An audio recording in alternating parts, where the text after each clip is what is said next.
Sir Kailash Chandra, Volume 1, Transcription number 12. Start. I have no intention of giving a certificate about which my honorable friend Dr. Krishna Swami was talking some time ago, since anything like certificate being given by any member of the business community is likely to be misunderstood.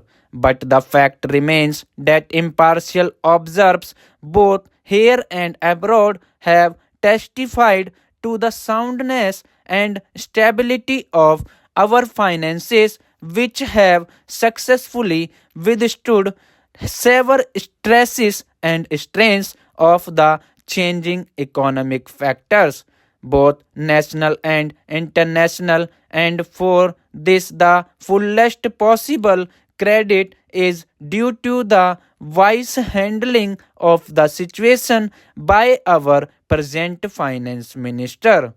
There have been criticisms on both sides. Some have described the budget as pro big business, as something which has brought about a boom in the stock exchange, and as something which has brought about satisfaction in the business circles. The fact is that if there has been any satisfaction, it has been due purely to negative features of the budget, and not because any negative positive relief in any direction has been given to business or industry. It is true that there were certain fears in the minds of the business community that, in view of the expanding and growing needs of the center, the finance minister might resort the certain further additional taxation, and since those fears were not realized, there has been some slight recovery in certain stock exchanges, but that does not in the least mean that whatever relief and legitimate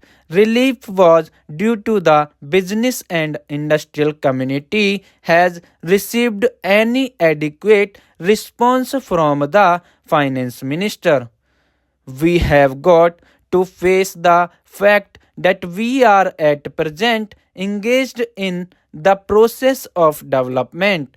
People who talk about UK and USA conveniently forget that these are the most highly industrialized countries in the world, and our taxation system, so long as we are engaged in expanding and building our economy, must be adjusted and linked with the requirements of the expanding economy, and should not be compared with the high taxation levels that may be prevalent in UK and USA.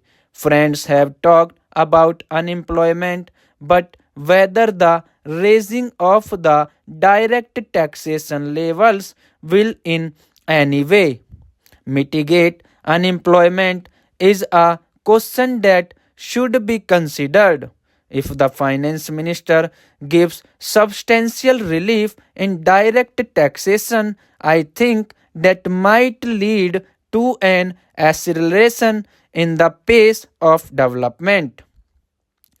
So it has to be considered whether it is relief in taxation which will lead to a reduction of unemployment, or whether it is raising of taxation to the utmost levels which will dry up the resources and channels of capital formation, and thereby not only retard all further development, but might also throw the functioning of present industries out of gear. So my submission is that when the taxation inquiry committee has been appointed, it is only logical to expect that no substantial changes in the taxation structure will be made until the findings of that expert committee are known. Until we know the incidence of taxation in the various sectors of our economy. Now, coming to the question of deficit financing, I am afraid that my esteemed friend's attitude was somewhat different from the line of opinion in the business and industrial community.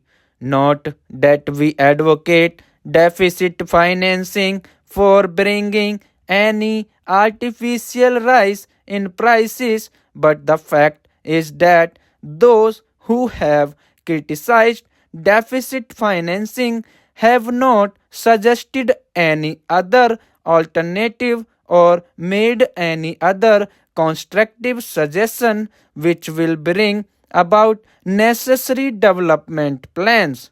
After all, the fact has got to be faced that whatever program we have set out in the national plan should go on unimpeded by any financial considerations.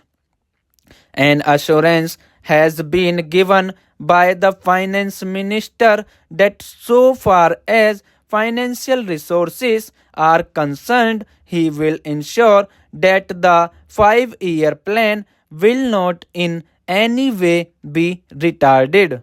In this connection, I can only say that deficit financing is one thing so far as the revenue budget is concerned, so far as normal expenses and expenditure are concerned. Certainly, nobody would advocate deficit financing, which might be very undesirable, but when it is a question of doing something abnormal, of investing something in productive channels, then certainly some risk has got to be taken.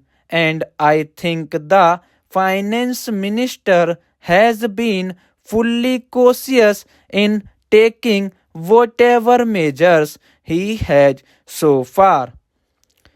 We know the measures that the government took for contracting money supply about the end of 1950, and certain other measures adopted which brought about a slump also. From time to time, the finance minister did not hesitate to mop up the surplus, which, as the records would show, has been about Rs 300 crores during the past 4 or 5 years. 800 words completed, 100 WPM.